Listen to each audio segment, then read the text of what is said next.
नमस्कार, 24 की खबर देख रहे हैं आप और आपके साथ मैं हूं मुमताज खान। इस कार्यक्रम के जरिए हमारा मकसद उन तमाम अहम खबरों की तह तक पहुंचे जो 2024 के हवाले से सियासी तौर पर मायने रखती। आइए शुरुआत करते हैं। कांग्रेस सांसद राहुल गांधी ने कहा, पूरा देश और असम जानता है कि मुख्यमंत्री हेमंत बिश्व शर्मा और उनका पूरा परिवार सबसे भ्रष्ट लोग हैं। ये यात्रा राहुल गांधी की यात्रा नहीं है, ये यात्रा असम की जनता की आवाज की यात्रा है। देश जानता है, पूरा असम जानता है कि आपके चीफ मिनिस्टर और उनका पूरा परिवार सबसे भ्रष्ट लोग हैं।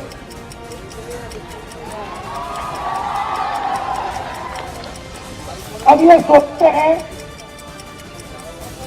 कि लोगों को डराकर, धमकाकर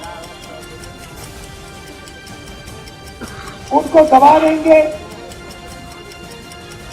जैसे यात्रा में कभी हमारा परमिशन काट देते हैं, कभी लोगों को आने नहीं देते हैं, कभी हमारे झंडे जला देते हैं।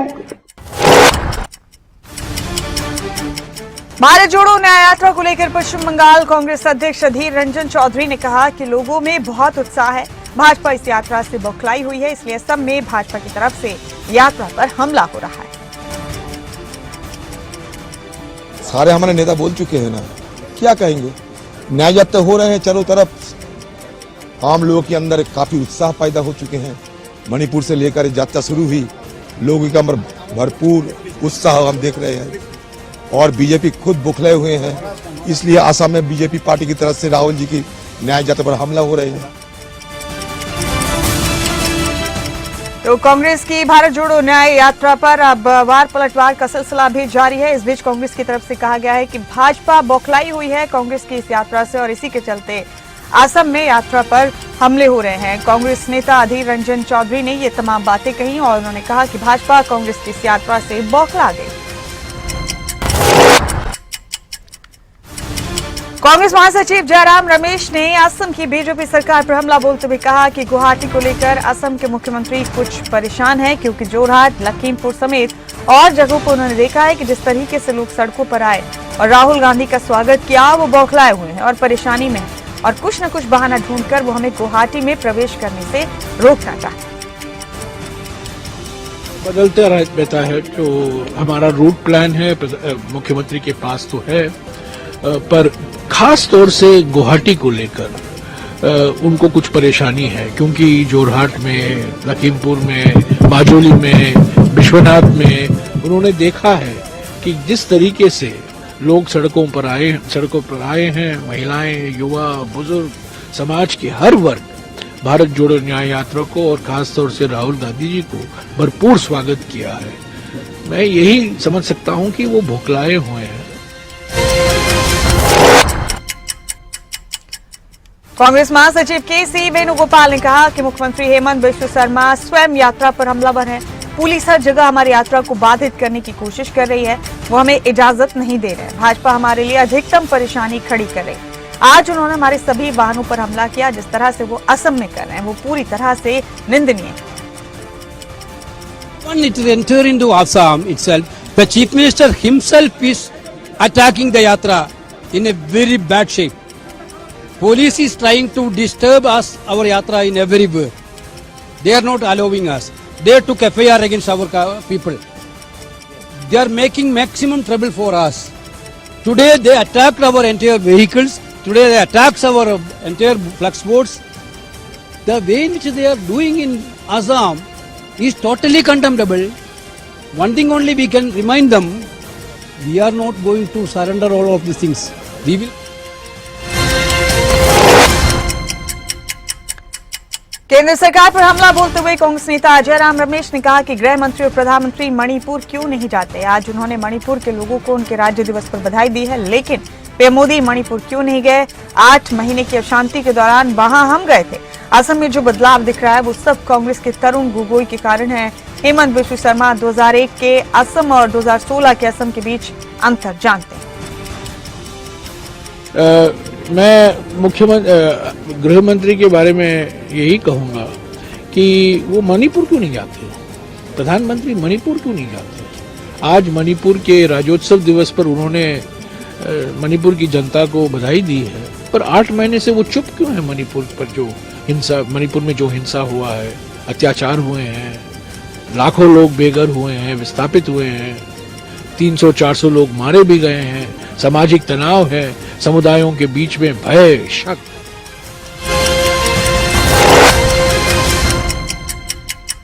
झारखंड के मुख्यमंत्री हेमंत सोरेन ने कहा कि भाजपा षड्यंत्र के जाल बिछा रही है। सरकार बनाने के बाद राज्य के सर्वांगीण विकास के साथ साथ हम लोग इनके षड्यंत्रकारी जालों को कुतर कर आगे बढ़ रहे हैं। अब उनके ताबूत पर हम लोग आखिरी कील ठोकेंगे। आप घबराइए मत, हेमंत सोरेन हर एक कार्यकर्ता के साथ खड़ा रहे।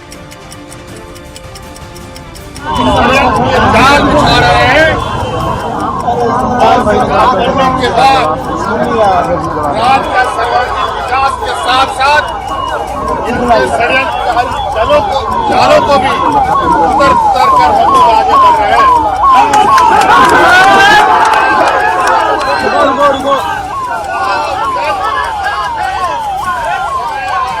आज का है कि अब इनके ताबूत पर हम लोग आखिरी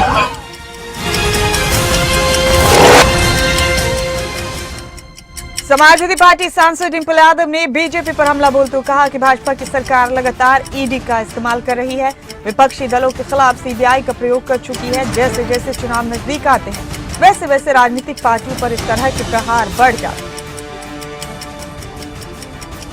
की सरकार ईडी का प्रयोग कर रही है, सीबीआई का प्रयोग कर चुकी है विपक्षी दलों के खिलाफ, और जैसे जैसे चुनाव नजदीक आते हैं वैसे वैसे इस तरह के प्रहार लगातार राजनीतिक पार्टियों पे।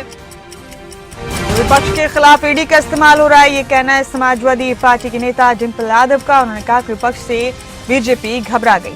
तो डिंपल यादव ने बीजेपी पर हमलावर होते हुए तमाम बातें कही हैं। उन्होंने कहा कि सरकार लगातार ईडी का इस्तेमाल कर रही है और विपक्ष के खिलाफ ईडी का प्रयोग हो रहा है। इससे समझ में आता है कि सरकार बौखलाई हुई है विपक्ष से और सरकार को विपक्ष से डर लगता है।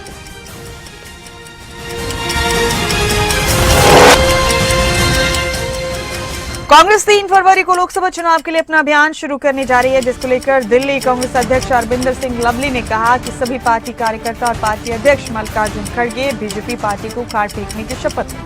बीजेपी लोकतंत्र की नींव को खोखला कर रही है। आप गठबंधन में भागीदार है, लेकिन हमें सभी 7 सीटों के लिए खुद को तैयार करना होगा। भले हम 7 से कम सीटों पर चुनाव लड़े और हमारा गठबंधन 7 ही शेष सीटों पर चुनाव लड़े। ये हमारा काम है, सुनिश्चित करें कि हमारा सहयोगी जीते। 3 तारीख को अपने लोकसभा के चुनाव अभियान की शुरुआत दिल्ली से करने जा रही है और उस 3 तारीख को हम प्रतिज्ञा दिवस के रूप में मना रहे हैं। तमाम कांग्रेस के कार्यकर्ता दिल्ली के हमारे राष्ट्रीय अध्यक्ष मल्लिकार्जुन खड़गे जी के साथ इस बात की प्रतिज्ञा लेंगे कि हम उस पार्टी को उखाड़ फेंकेंगे जो इस देश की लोकतंत्र की बुनियाद को खोखला करने की कोशिश कर रही है। जिस पार्टी के 7 सांसद न केवल नदारद हैं,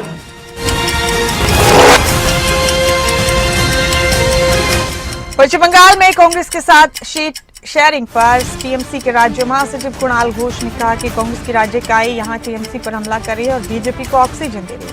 हम सभी 42 सीटों पर चुनाव लड़ने के लिए तैयार हैं। कांग्रेस को जमीनी हकीकत के आधार पर सीट बंटवारे पर बात करनी चाहिए, लेकिन वो दबाव की राजनीति कर रहे हैं। अंतिम फैसला सीएम ममता बनर्जी ऑनर देते हैं, रिस्पेक्ट करते हैं, लेकिन कांग्रेस लीडरशिप को ये सोचना चाहिए, एक तरफ दिल्ली में तृणमूल कांग्रेस वो उसका जो रिस्पॉन्सिबिलिटी है वो निभा रहे हैं एंटी भाजपा पॉलिटिक्स में, और दूसरी तरफ कांग्रेस का जो स्टेट यूनिट है वो यहाँ पर तृणमूल को अटैक कर रहा है, तृणमूल लीडर्स को अटैक कर रहा है और भाजपा को ऑक्सीजन दे रहा है। ये तो नहीं चलेगा।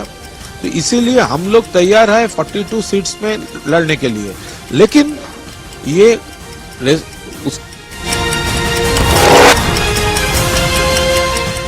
बीजेपी नेता शुभेंदु अधिकारी ने ममता बनर्जी पर निशाना साधते हुए कहा कि हिंदू धर्म में दंगों या बर्बरता की कोई गुंजाइश नहीं है। गीता एक विज्ञान है। हम स्वामी विवेकानंद के शिष्य हैं। उन्होंने सिखाया कि हमें अपने धर्म की रक्षा करनी चाहिए और दूसरे धर्म का सम्मान। बंगाल में संहति मिছিল के नाम पर हमारी हिंदुत्व के खिलाफ काम कर रहा है। उसको पूछिए। हिंदू धर्म में कोई अशांति, दांगा, वैंडलिज्म का कोई स्कोप ही नहीं है। गीता पढ़ लीजिए, गीता एक साइंस है।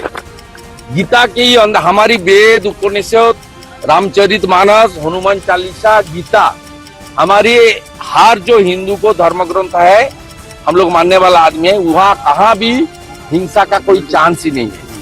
हम लोग स्वामी विवेकानंद का डिसिप्लिन है, डिवोटी है। स्वामी जी ने हम लोग को सिखाया अपने धर्म को रख।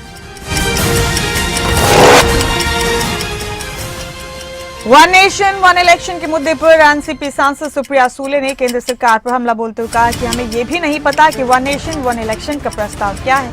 कोई नहीं जानता कि इसे कैसे लागू किया जाएगा, इसलिए इंडिया अलायंस ने कई सवाल पूछे हैं, लेकिन सरकार जवाब नहीं दे रही।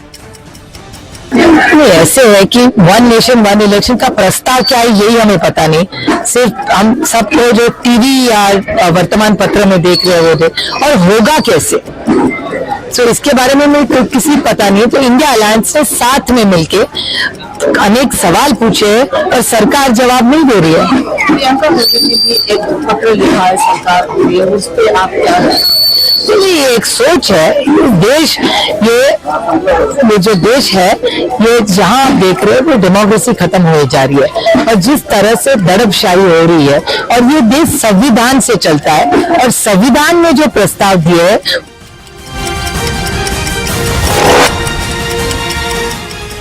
विपक्षी नेताओं की तरफ से राम मंदिर प्राण प्रतिष्ठा समारोह के निमंत्रण को अस्वीकार करने पर कांग्रेस नेता आचार्य प्रमोद कृष्णम ने कहा कि ये दुर्भाग्य का विषय है। राम के निमंत्रण को तो कोई ईसाई, पादरी और मुसलमान भी नहीं ठुकरा सकता।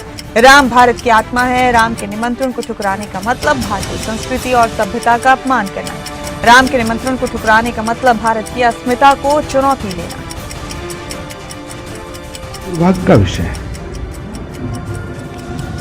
राम के निमंत्रण को तो कोई ईसाई भी नहीं ठुकरा सकता।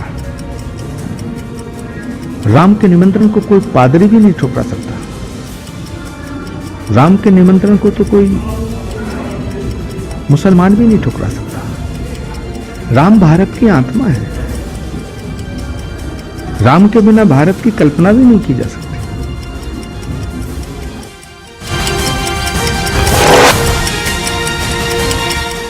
विपक्ष पर निशाना साधते हुए भाजपा सांसद मनोज तिवारी ने कहा कि राजनीतिक पार्टियां और इंडिया गठबंधन अगर आते तो हमें आश्चर्य होता। नहीं आ रहे हैं तो कोई आश्चर्य नहीं। लोग तो चाहते हैं कि वो ना आए तो अच्छा है।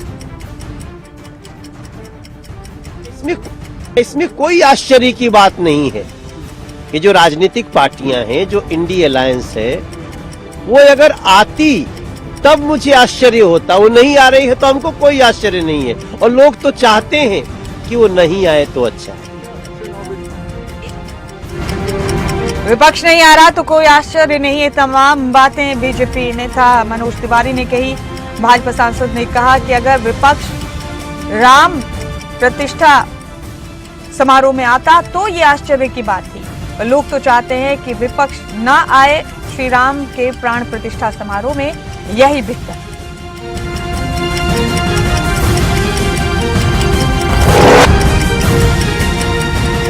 कांग्रेस नेता आचार्य प्रमोद कृष्णम ने कहा कि मंदिर का जो निर्माण हुआ है वो अदालत के फैसले से हुआ है। सुप्रीम कोर्ट ने फैसला दिया और भगवान श्री राम की जन्मभूमि पर मंदिर का निर्माण शुरू हुआ।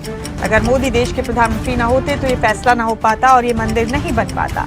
मैं राम मंदिर के निर्माण और इसके प्राण प्रतिष्ठा के शुभ दिन का श्रेय प्रधानमंत्री मोदी को देना चाहता हूं। जो निर्माण हुआ ये अदालत के फैसले से हुआ है।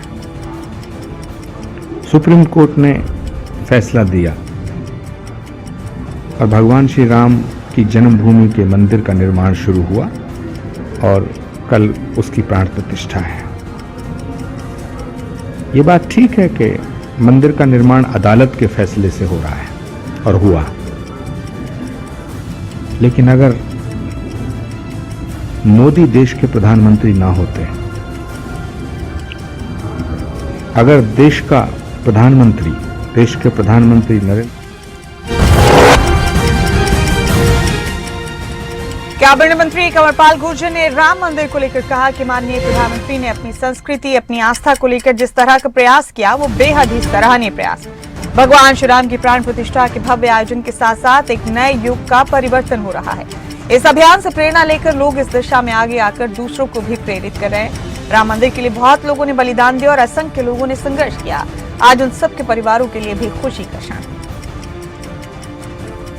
बहुत अच्छा मैसेज है ये।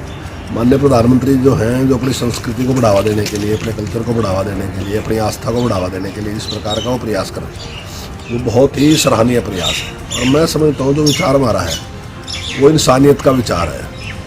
तो दुनिया के लिए जो हिंदुत्व है ना, वो हिंदू के लिए जरूरी नहीं, दुनिया के लिए ही जरूरी है।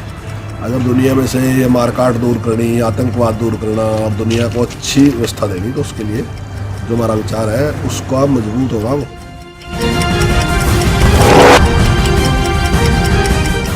राम मंदिर को लेकर हरियाणा आम आदमी पार्टी के प्रदेश अध्यक्ष सुशील गुप्ता ने कहा कि इस वक्त सबका अयोध्या जाना संभव नहीं है, इसलिए आपने सुंदरकांड पाठ का आयोजन किया है ताकि सभी को प्रभु राम का आशीर्वाद मिल सके।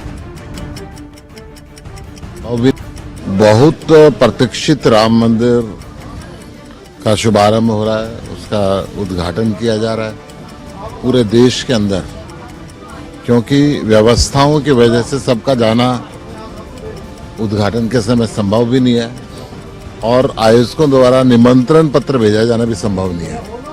इसलिए आम आदमी पार्टी ने हरियाणा के हर जिले में आज सुंदरकांड के पाठ का आयोजन किया है। प्रभु का आभार व्यक्त किया है। प्रभु का आशीर्वाद देश में सबको मिले, दुनिया में सबको मिले, इस भावना के साथ जाति और धर्म से ऊपर उठ के हर धर्म के लोगों को उनका आशीर्वाद मिले, हर जाति को उनका आशीर्वाद मिले, इस कामना के साथ आज ये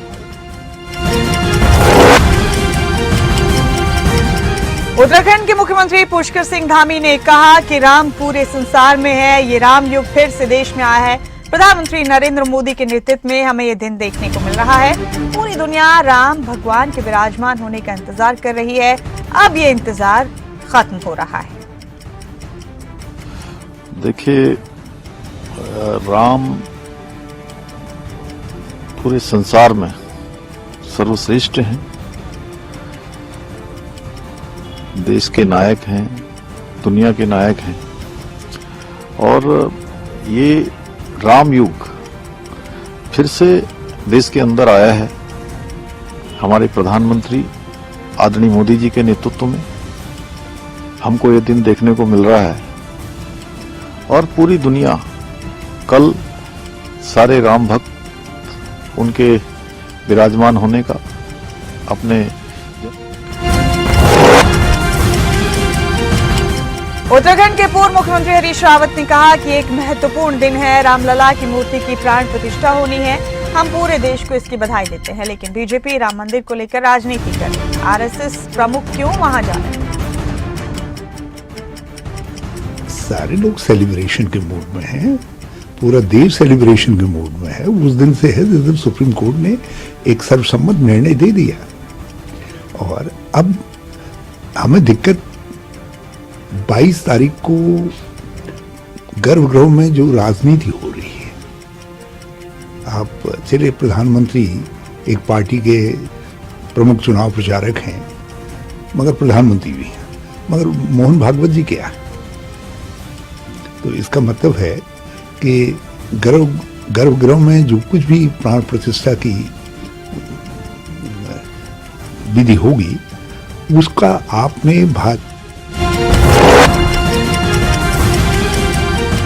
हिमाचल के मुख्यमंत्री सुखविंदर सिंह सुक्खू ने राम मंदिर की प्राण प्रतिष्ठा को लेकर कल हिमाचल प्रदेश में छुट्टी का ऐलान कर दिया है। सीएम सुक्खू ने भगवान श्री राम को लेकर कहा कि राम सभी के हैं, किसी राजनीतिक दल के नहीं है। राम हमारी संस्कृति है, मर्यादा पुरुषोत्तम है और आने वाले वक्त में अयोध्या भी जाए। ये कल प्राण प्रतिष्ठा का दिन है। राम किसी एक पार्टी के नहीं, राम आदर्श है हम सब लोगों के, हिंदुस्तान की जनता के। राम संस्कृति है इस देश के लोगों की। और मेरा ये मानना है कि केंद्र सरकार ने तो आधे दिन की छुट्टी की है, हम तो पूरे दिन की छुट्टी की घोषणा कल करते हैं और सभी हिमाचल वासियों से ये अनुरोध भी करेंगे कि कल वो अपने घर में दिया भी जलाए। अयोध्या जब हमारे आराध्य हैं, राम हमारे आराध्य, क्यों नहीं जाएंगे अयोध्या? एक तरफ सीएम सुक्खू ने कहा कि भगवान राम किसी पार्टी के नहीं है, दूसरी तरफ बीजेपी कह रही है कि कांग्रेस के पास अपने पाप धोने का मौका था। बीजेपी ने कांग्रेस पर निशाना साधा और कहा कि देश में काफी समय तक कई सरकारें ऐसी रही जिन्होंने धर्म को दूषित करने का काम किया, हमारी परंपराओं को खंडित करने का काम किया। साथ ही बीजेपी ने कहा कि कांग्रेस के पास पाप धोने का मौका था, लेकिन कांग्रेस ने उसे भी ठुकरा दिया। कि देखिए, जैसा कि मैंने पहले कहा, भारत एक आस्थावान देश है और ये देश का दुर्भाग्य ही रहा है कि काफ़ी लंबे समय तक ऐसी सरकारें यहाँ पर रही हैं जिन्होंने मुझे लगता है धर्म को दूषित करने का काम किया है, हमारी परंपराओं को खंडित करने का काम किया है। आज अगर आज़ादी के वक्त से लेकर के आज तक व्यवस्थाएं और देश ने ठीक दिशा पकड़ी होती, जो कि नरेंद्र मोदी जी के नेतृत्व में अब देश ने पकड़ी है, तो ये देश क्या से क्या हो गया होता। लेकिन अल्टीमेटली चलिए,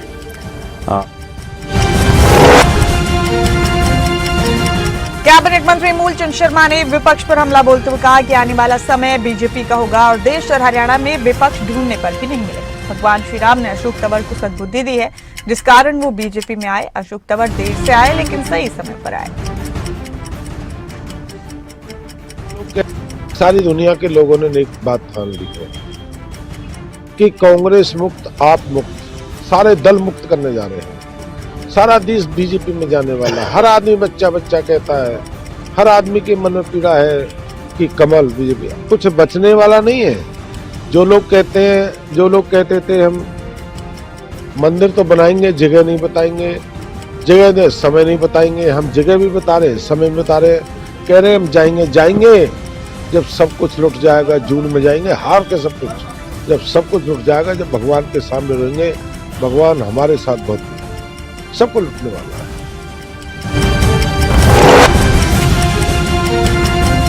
आम आदमी पार्टी हरियाणा के उपाध्यक्ष अनुराग ठाकुर ने पार्टी छोड़कर गए नेताओं के बारे में बोलते हुए कहा कि राम की मर्जी के बगैर कुछ नहीं होता। बिना अशोक तंवर का नाम लिए उन्होंने कहा कि कुछ नेताओं ने बीजेपी के सामने घुटने टेक दिए। ये रास्ता बदलाव का रास्ता है, यहाँ पर बहुत सारी दिक्कतें और परेशानियां आती हैं, जो उन्हें नहीं झेल पाए वो अपना रास्ता बदल लेते हैं।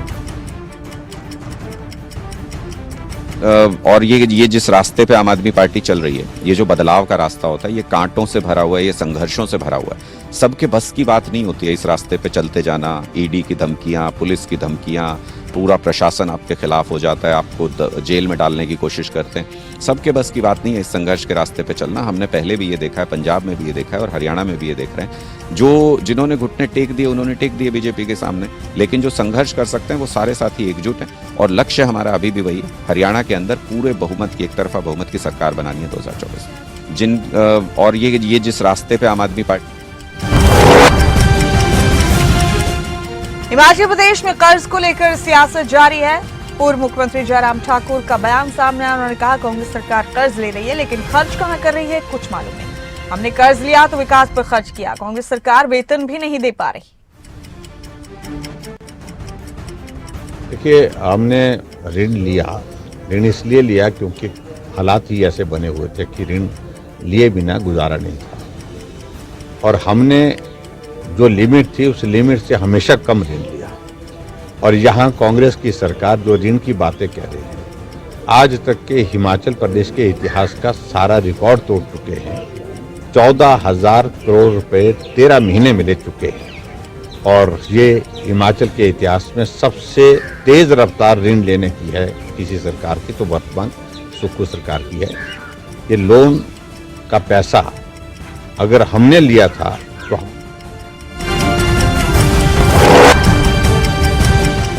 इन्हीं तमाम खबरों के साथ 24 की खबर में फिलहाल इतना ही। मुझे दीजिए इजाजत।